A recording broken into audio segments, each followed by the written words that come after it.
Hi, welcome to Cal Poly's Cal State Applied tutorial series. My name is Emily and I am an admissions officer at Cal Poly.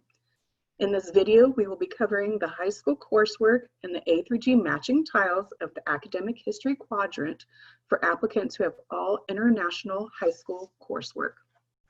To begin, when you are in the academic history quadrant and you have completed the high school's attendance section and the academic information section, you will notice the check marks show up next to the high school coursework and the A through G matching tiles, showing that both of those have actually been completed. Now, if you click on those pages, what you'll see is a notice at the top of them that says international applicants who enter only high schools from countries other than the United States are not required to complete the high school coursework and the A through G matching tiles. And you'll see that notice on both of these pages. So our internationally educated applicants sometimes are worried about not being able to enter any coursework into the application. We do not want you to worry about this. At Cal Poly San Luis Obispo, after an internationally educated applicant has submitted the application will then request that their schools send official transcripts to Cal Poly.